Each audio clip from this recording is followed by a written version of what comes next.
Assalamualaikum warahmatullahi. Apa khabar? Bersama lagi dengan saya hari ini petang ni dalam Facebook Live. Okey, pertamanya saya nak ucapkan terima kasih kepada kawan-kawan yang bersama dengan saya yang mengikuti Facebook Live sejak beberapa minggu yang lalu. Dan alhamdulillah baru-baru ni saya dan sahabat saya Dr. Nurhayati Yasmin, Puan Raiha dan juga Zanaria telah berjaya melaksanakan ataupun membuat kelas secara online tentang penulisan dan penulisan dan fotografi travelog. Okey. Nama bengkel kami yang kami anjurkan baru-baru ni 3 hari daripada hari Jumaat, Sabtu dengan Ahad, menyelami makna sebuah perjalanan dan pengalaman. Okey, sebenarnya hari ini saya tak ada topik yang khusus, tapi saya nak bawakan sebuah buku yang boleh dikatakan buku sastra yang diterbitkan oleh ITBM, berjudul Nurani Tanah Melayu. Buku ini adalah buku terjemahan, ya. Buku terjemahan daripada karya asal oleh seorang penulis yang berasal daripada Perancis. Nama dia Henry Falconer. Saya harap saya sebut namanya dengan betul. Okey, Nurani Tanah Melayu ni diterjemahkan oleh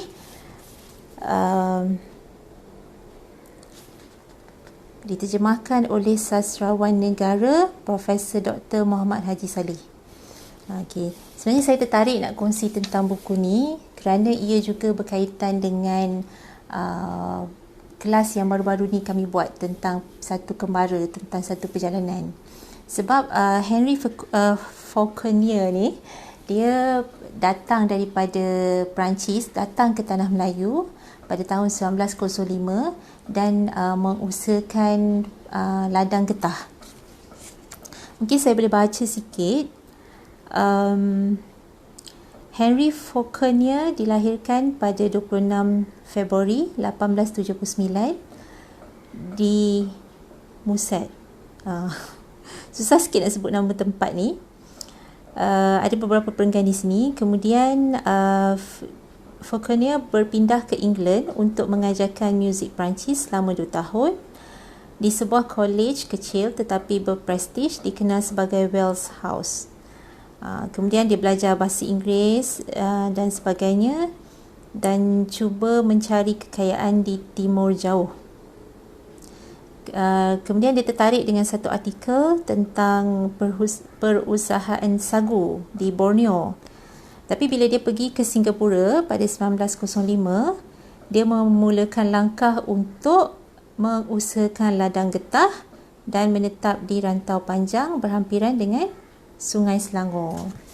Jadi pengalaman dia berada di Tanah Melayu dirakamkan dalam bentuk karya berjudul Melis. Ni nama asal, tajuk asal dia. Kemudian bila diterjemahkan dalam bahasa Melayu, Nurani Tanah Melayu. Sebenarnya Dr. Muhammad Haji Saleh dia terjemahkan buku ni daripada karya yang telah daripada dalam bahasa Inggeris. Sebab Henry ni dia tulis dalam bahasa Perancis, kemudian dia diterjemahkan oleh Eric Sutton ke dalam bahasa Inggeris, dan judulnya ialah The Soul of Malaya. Okay, The Soul of Malaya ni, buku ni saya beli di Melbourne masa tu, di sebuah kedai buku second hand. Jadi saya dapat beli buku ni. Tahun versi ni diterbitkan oleh Penguin pada tahun mana dia, 1948. 1948. Kemudian saya beli, bukan saya beli, ni hadiah daripada Zalila. dalam bahasa Melayu. Buku terbitan ITBM. Karya terjemahan ini diterbitkan pada tahun 2015. 2015. Jadi sebenarnya apabila Henry datang ke Tanah Melayu, dia memerhatikan budaya orang Melayu, kemudian belajar cakap bahasa Melayu dan sebagainya. Melalui pengalaman beliau tu, dia menuliskannya dalam bentuk sebuah karya, dan sehinggalah karya ini diiktiraf atau mendapat anugerah dan memenangi hadiah Prix Goncourt di Perancis. Okey, apa yang menarik dalam buku Henry yang ditulis oleh Henry ni ialah dia memasukkan pantun-pantun Melayu. Dan dalam buku asalnya memang pantun Melayu ni tidak diterjemahkan. Dia kekalkan dalam bahasa Melayu. Dalam buku ni pun, dalam versi bahasa Inggeris ni pun dia kekalkan, dia tetap kekalkan dalam bahasa Melayu, pantun-pantun tu.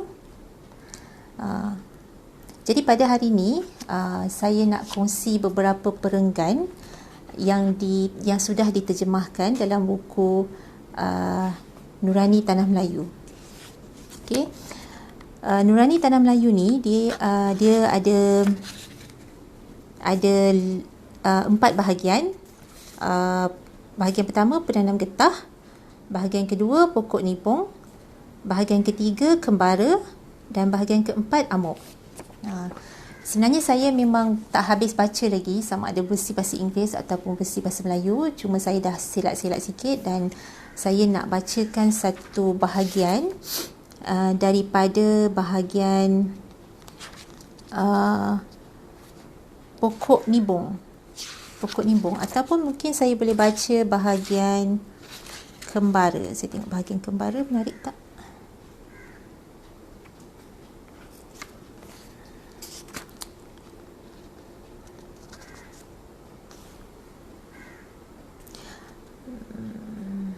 Bahagian kembara. Okey. Saya akan bacakan daripada bahagian pokok nibung. Saya rasa ni lebih menarik. Okey, dia mulakan dengan ada tulisan kecil di sini. Padang perahu di lautan, padang hati di fikiran. Perkara yang tidak dapat diramalkan, wajah baharu, penemuan tanah Melayu yang lebih gemilang. Semua ini dapat menghiburkan saya sepanjang musim hujan yang berlangsung selama beberapa bulan itu. Sama seperti sebuah buku bergambar yang dapat bertahan sepanjang zaman kanak-kanak. Waktu tidak bergerak. Dengan itu, Potter dan estetnya pun dikebumikan ke dalam masa silam. Akan tetapi, tanpa sesiapa pun yang mengimpikan begitu, hidup menyusun dirinya sendiri. Sekali lagi, deretan hari yang sama berlalu dari semasa ke semasa. Semuanya menjemukan. Hanya bagi kaum yang berpindah randah yang merasakan pergerakan masa sebegini adalah panjang. Sekalipun demikian, seperti yang saya ingat, waktu di Bukit Sampah tidak terasa seperti suatu zaman penting dalam hidup saya. Saya merasakan bahawa di pinggir hutan tanpa waktu ini, saya menghuni suatu keabadian. Di Tanah Melayu, musim tidak memperlihatkan perbezaan antara satu sama lain. Kita tidak mati sejenak setiap tahun seperti di Eropah, iaitu pada akhir musim luruh. Di sini kita berhenti memikirkan tarikh atau perjalanan masa. Kita berhenti memotong hidup kepada bahagian yang lebih kecil dan setelah menyambungkannya semula mengikut detak jam. Hanya penggantian siang dan malam yang menyarankan bahawa bumi belum berhenti berputar. Akan tetapi, hari-harinya, malam-malamnya selalunya sama panjang, serupa, seakan-akan lebih terlibat dalam ruangnya lebih daripada waktunya. Semuanya tanpa gerak, seperti saya pantaunya dan saya harus berusaha untuk menempatkan kenangan ini pada papan catur ingatan saya. Okey, ni 2 perenggan daripada 3 perenggan daripada muka surat 45. Okey. Daripada perenggan ni kita tahu yang Henry dia membandingkan musim-musim di Eropah dan di Tanah Melayu. Yang mana tanah Melayu adalah musim khatulistiwa, hujan, panas dan peredaran waktu malam dan siang lebih kurang sama, 12 jam. Itu yang dikatakan musim tidak memperlihatkan perbezaan. Saya sambung lagi. Walaupun pada mulanya saya berhasrat untuk menghormati kesendiriannya, namun sesekali saya masih singgah di rumah Rolin. Rolin ni kawan dia. Dia membingungkan saya dengan salamnya yang bersahaja, diamnya yang panjang dan tegurannya yang tajam. Semua ini dirasakan seperti saling bertentangan. Disebabkan dia agak berbeza berbanding dengan semua lelaki yang saya kenali, oleh itu saya mendapati bahawa dia sebagai seorang manusia yang rumit. Dia terangkan tentang peribadi Rolin. Saya tertanya-tanya mengapa saya menyukainya. Persahabatan kami tidak mengambil kira hal peribadi, tetapi cuba membentuk sahabat itu kembali mengikut keunggulan kita, atau menuntut bahawa sekurang-kurangnya peribadinya cuba akur kepada keunggulan itu. Saya suka ni. Dia menyatakan nilai sebuah persahabatan. Kita yang sudah biasa dengan kemunafikan dalam sistem pendidikan kita tidak cuba memahami kata-kata yang diucapkan, tetapi cuba memahami tujuan di belakangnya. Kita selalu fikir yang apa yang kita cakap ni mesti ada maksud lain di sebalik dia. Oleh yang demikian, kata-kata mempunyai pengertian yang tidak ditetapkan, yang dapat kita sesuaikan dengan diri kita sendiri pada skala kiasan dan sindiran. Permainan bahasa inilah yang mencipta kesendirian dan kesepian manusia. Rolin sukar difahami kerana dua sebab. Pribadinya yang ringkas dan kasih sayang saya kepadanya. Kerana kepanasan jiwa kita seperti hembusan nafas di atas cermin jendela. Ada selapis kabus di atas keheningannya. Ini dicerita tentang Rolin. Kenapa dia bersahabat dengan Rolin. Saya masih ingat lagi keadaan suatu senja dahulu sewaktu saya tiba di rumah Rolin. Pada waktu itu, saya berasa sangat turja. Banyak yang ingin saya ceritakan kepadanya, tetapi seperti biasa, setelah anggukan lemahnya, dia seperti sudah melupakan bahawa saya berada di sana. Saya pun berputar seperti suatu bundaran, seperti seekor haiwan di dalam sangkar. Dia pula sedang membaca. Dia datang ke rumah Rolin, tapi Rolin macam tak pedulikan dia. Apakah yang kau sedang baca? Apakah yang sedang kau baca? Bustan As-Salatin. Kau hanya berminat tentang orang Melayu, kata saya. Bangsa yang cantik, malas, suka menipu dan sombong. Itulah pendapat saya. Ni pandangan Rolin pada masa ni dia kata. Kau kata pendapat saya sama seperti permaidani itu berkata tempat saya. Jawab Rolin dengan tenang, lalu terus membaca. Perasaan jengkel saya terhadap orang Melayu masih baharu. Sebelum itu, perasaan saya terhadap mereka lebih bersifat bena tak bena sahaja. Sebenarnya, apa yang menarik minat kita ialah apa yang menyokong kepentingan kita, dan orang Melayu bukanlah jenis manusia yang suka menyembah. Mereka suka menolong, itu sudah pasti, tapi itu tidak penting. Kita selalu memikirkan hal yang praktikal untuk berpuas hati dengan sifat mereka ini.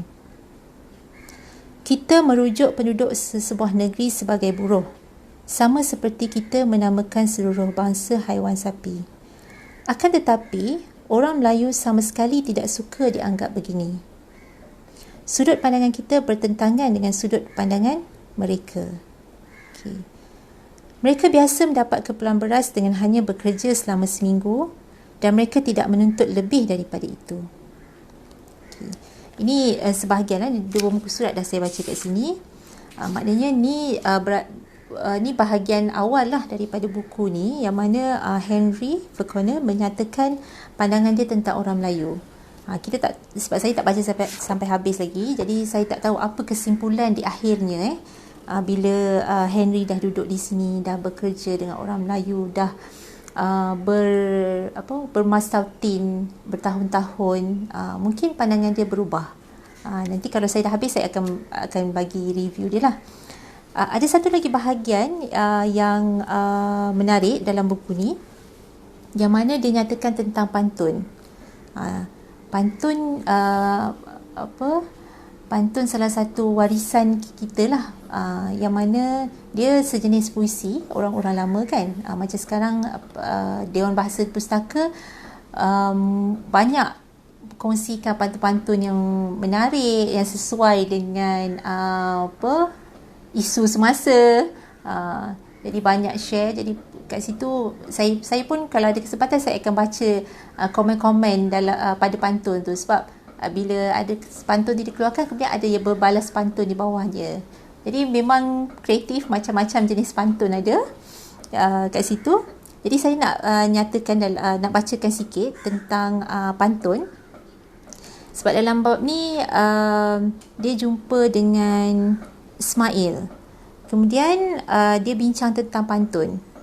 Dia kata, "Tuan, kemari kamu berdua dan bawa buku pantun itu." Ismail masuk, diikuti seorang manusia yang hampir serupa tapi agak kecil sedikit. Rasa bersahaja yang sama yang dipalit oleh rasa malu-malu. Wajah yang sama dan kelihatan seperti sentiasa teruja, serta mata lembut yang sama. Mereka berdua masuk dan bersila di atas tikar di sebelah kami. Rolin membalikkan halaman buku berwarna coklat itu. Tadi dalam bahagian sebelumnya kita tahu yang Rolin ni membaca kan, maknanya dia suka membaca dan dia ada koleksi-koleksi buku lama lah. Okay. Ini dia, baris ini menyentuh tentang apa yang sedang kita bincangkan. Ni pantun yang dimasukkan dalam bab ni. Asam kandis, asam gelugur, ketiga dengan asam rembunia. Nyawa menangis di pintu kubur, hendak pulang ke alam dunia. Hendak pulang ke dalam dunia. Okay. Saya tak faham sepatah pun, kata saya. Okay. Kemudian dia sambung lagi dialog oleh Ismail ataupun Rolin ni. Dua baris pertama pantun, dia menjelaskan, hanyalah persediaan gagasan yang akan dikembangkan dalam dua baris berikutnya. Okay, dia terangkan pantun tu apa. Baris ini mencipta suasana tanpa kekasaran kiasan. Di sini terdapat buah-buahan yang manis dan masam serta yang pahit. Okey, maknanya asam kandis, asam gelugur, asam rembunia. Itu ada manis, masam, pahit. Inilah pengenalan kepada apa yang akan muncul, bagaikan hati dan perasaan yang ditawarkan setelah buah-buahan dan bunga-bungaan, daun dan ranting. Okey. Nyawa menangis di pintu kubur, hendak pulang ke dalam dunia. Maknanya perasaan yang bercampur-campur lah. Okay. Sekali lagi dia kongsi lagi satu pantun. Nasi basi di atas para, nasi masak dalam perahu. Pucat kasih badan sengsara, hidup segan mati tak mahu. Okey. Pantun yang pendek begini harus dibaca perlahan-lahan seperti suatu lukisan benda tidak bernyawa yang harus ditatap lama-lama. Memang ini suatu lukisan benda tak bernyawa. Nasi basi ditinggalkan di dalam perahu. Kita teringatkan kembara atau petualangan orang yang berada di dalam perahu dan memasak nasinya, serta berasa lapar pada waktu itu. Tetapi nasi itu tidak disentuh. Dan kita hidup di sini sebagai sebuah drama yang sedang dipentaskan. Atau nasi putih yang tidak dimakan oleh sesiapa pun ini ditinggalkan sebagai lambang. Dua baris akhirnya menyalahkan keadaan jiwa gambaran itu. Pucat kasih badan sengsara, hidup segan mati tak mahu. Inilah penyataan kekecewaan hidup yang amat mendalam, sehingga tiada lagi hasrat padanya, malah mahu dikatakan mati pun tidak. Oh, sedih juga pantun ni. Okey. Kemudian dia ada sambung lagi, dia kata pantun ni adalah puisi. Dia kata, okey, perenggan ni dia tuliskan begini. Puisi tidak mungkin diterjemahkan, tetapi dalam masalah terjemahan pantun, yang menjadi persoalan bukan sahaja rentak, rima dan asonansinya yang tercicir, Permainan bahasa, frasa yang bolak-balik dan alusi haluslah yang mempersonakan orang Melayu. Kita harus lama tinggal bersama dengan orang Melayu untuk menangkap konotasi setiap kata selain makna harfiahnya. Jadi itulah seni pantun yang mana kita kena memahami maksud di sebaliknya. Okey.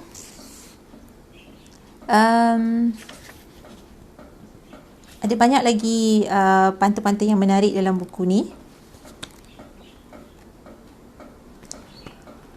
Sekejap, saya try selak-selak mungkin secara random.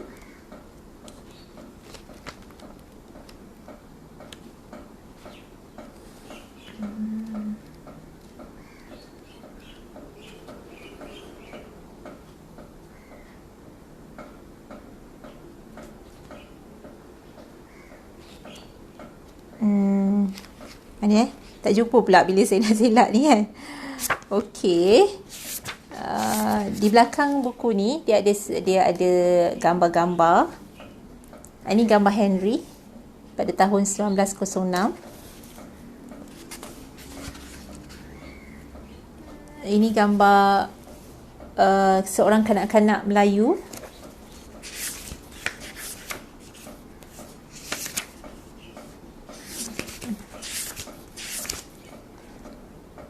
Okey, ni antara ini pantun di dalam bab yang akhir. Okey, bab bahagian amuk. Okay, tajuk dia. Pantunnya. Ni pantun ni popular jugalah. Kalau tuan mudik ke hulu, carikan saya bunga kemboja. Kalau tuan mati dahulu, nantikan saya di pintu syurga. Ni pantun yang popular lah ya. Okey, kalau kawan-kawan ataupun followers saya nak cari buku ni, boleh pergi ke laman web ITBM. Saya tak pasti masih ada stok tidak. Mungkin boleh bertanya tentang buku ni dalam bahasa Melayu, Nurani Tanah Melayu. Dan kalau dalam bahasa Inggeris, The Soul of Melaya, saya tak pasti masih ada dijual di kedai-kedai buku ke apa. Sebab buku ni pun saya beli dah 5 tahun lepas dan ni lagi 1948 dan saya akan simpan ni sekali dengan buku ni. Jadi nak kaitkan dengan kelas yang kami anjurkan baru-baru ni, Jumaat, Sabtu, Ahad lepas, Alhamdulillah ada lebih daripada 15 orang peserta. Jadi saya rasakan buku Nurani Tanah Melayu ni pun ada unsur travel, ada unsur travelog yang mana penulis datang daripada Eropah dan datang ke Tanah Melayu, kemudian merakamkan pengalaman dia tentang budaya dan budaya masyarakat Melayu pada masa tu. Apa kegiatan ekonomi dia, termasuklah unsur-unsur pantun yang dikongsikan dalam buku ni. Jadi ada juga gambar di bahagian belakang, sebab masa kelas travel tu kita ada belajar juga tentang fotografi kan. Jadi kalau berpeluang ataupun dapat beli buku ni, saya sangat sarankanlah untuk membacanya. Dan saya pun akan baca habiskan, sebab saya baca sikit-sikit, saya tak baca habiskan. Sebab bila saya baca terjemahan dalam bahasa Melayu ni, best bahasa dia. Macam cantik lah. Dia tak berbunga-bunga, tapi ada maksud di sebalik dia. Ada makna yang kita boleh fikirkan. Macam tadi dia sebut tentang sahabat dia kan. Kenapa dia suka berkawan dengan Rolin, sebab peribadi dia dan sebab dia sayang kat kawan dia.